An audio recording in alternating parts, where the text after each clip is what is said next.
A couple weeks ago, a friend suggested something to me that was pretty interesting, but I was highly skeptical. He said he wondered if Putin was not necessarily trying to take over Ukraine, but to de-dollarize the European Union, or at least Europe in general. At the time, I was highly skeptical of what he was saying. That's a pretty bold claim to make, and that's a pretty bold thing for Russia to try to do.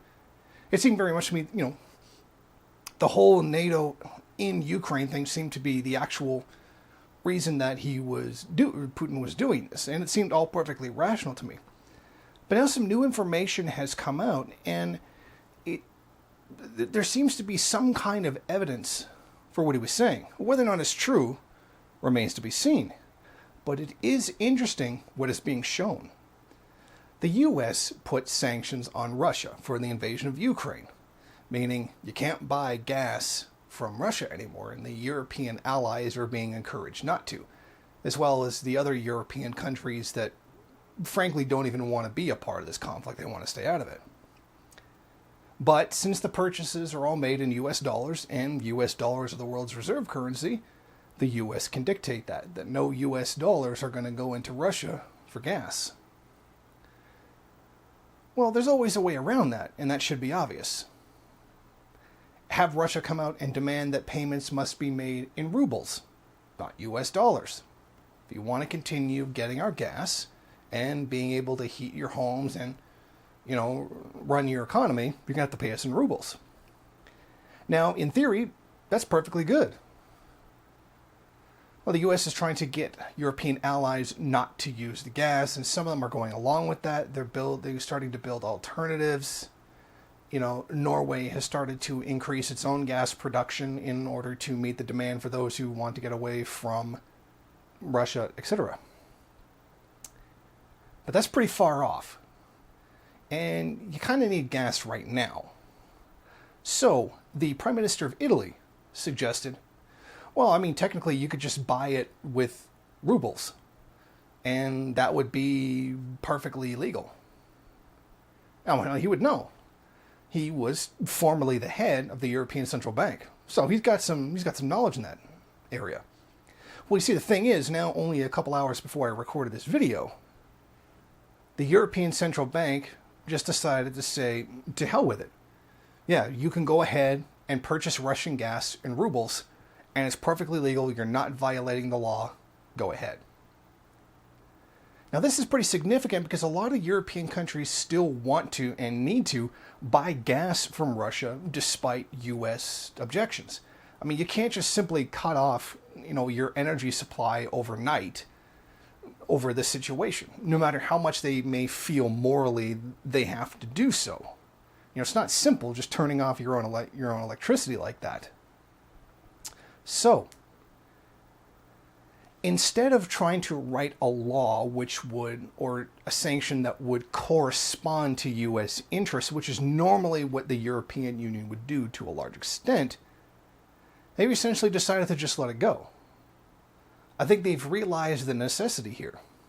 So, in the next couple of days, wait to see if the value of the ruble has gone up, because that's going to do it. There's going to be more of a demand for it, because all these European countries are now going to be using it. Previously when Russia said, okay, we'll sell the gas in rubles and buy the rubles, and then you can have the gas, the value of the ruble went up. So I'm expecting it to go up again sometime in the next couple of days, maybe a week, maybe when we get a better idea of how many European countries are going to go along with this. And I imagine quite a lot of them, given how important the situation is. So think about that. That move may have been planned by Putin. He knows that he was going to get sanctioned. And he knows he was going to get sanctioned along the lines of the US dollar, because that's what the US has the power to do, and that's what they always do. And he was also banking on the fact that European countries don't really have much of an alternative in terms of, liquefied natural gas or LNG. To actually supply LNG, it takes billions of dollars and many years to set up the infrastructure to do so.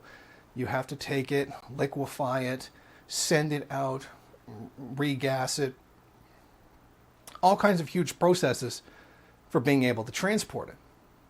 So it looks like that's where they're going to go.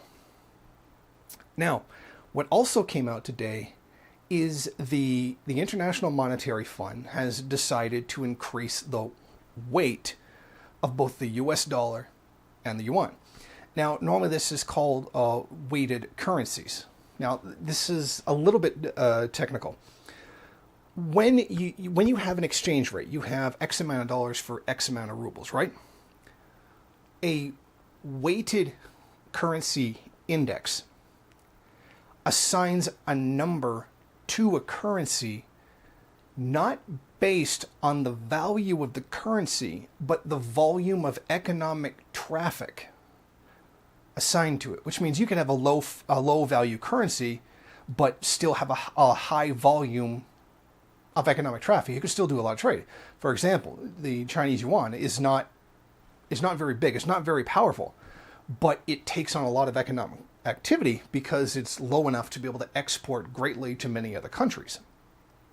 So what this means is the IMF, essentially, the World Bank, decided to increase the weight of both the yuan and the US dollar, meaning that in terms of the actual special reserve accounts, meaning, let me explain this.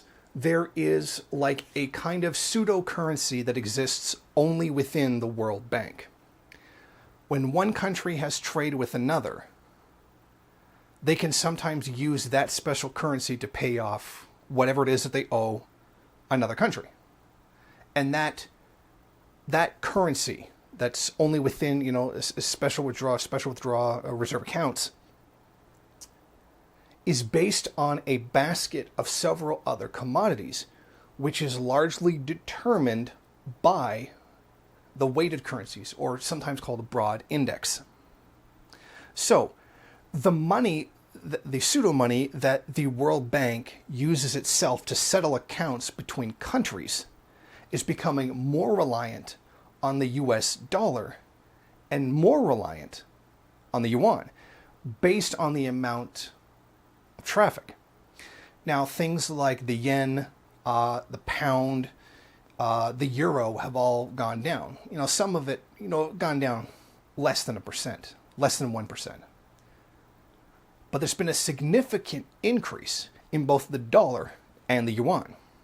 The dollar is at 43.38%, which is up from 41.7%. The yuan is now 12.28%, up from 10.92%.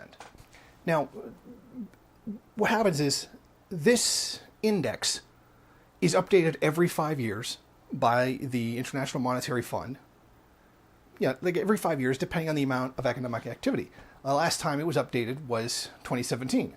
And it was only in 2016 that yuan was taken in as part of it, which actually seems kind of late to me because China had a lot of economic activity, export growth, etc., long before 2016. But for whatever reason, they weren't included in it, but they are included in it now.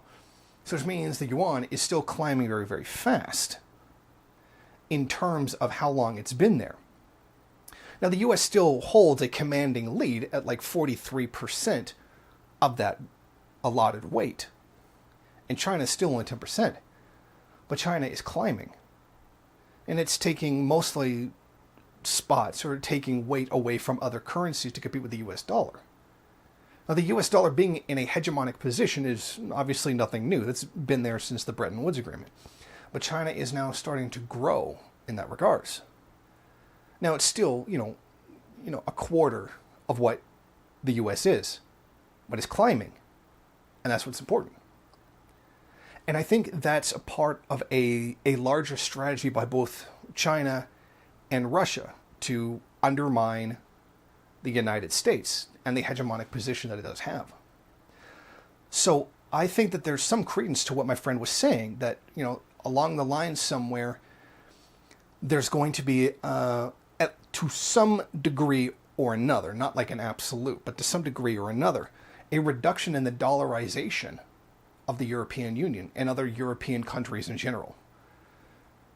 That purchasing of the ruble is now going to be not only mandatory if you want to buy energy supplies from Russia, who's the major supplier, but in terms of a lot of trade too now. Everybody's going to be standing around, with rubles. The ruble is going to go up, and it would seem only natural that now, as a result of the increased value in the ruble, that's going to come up from everybody buying it, which is why China buys so many US dollars to increase the price to make it easier to export. Russia is now going to have a higher value dollar, or pardon me, a ruble, in order to purchase things that it needs from other countries, much of which is getting blocked because of sanctions. So Russia will now be in a better economic position to import into the country because the value of the ruble has gone up.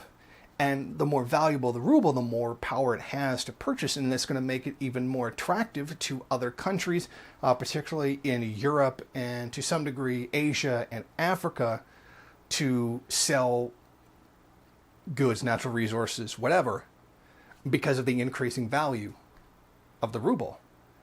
So if this is what Putin was planning all along, he's certainly done a very good job.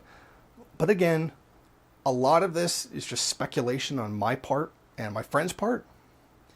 But right now, the evidence is leaning in that direction. So I'd be very interested to see where this goes. Thank you for watching. If you like this program, then please head over to my Patreon page and set up a monthly donation. It's your donations that keep this program running. Also, if you would like, please rate, comment, subscribe, and share in various social media.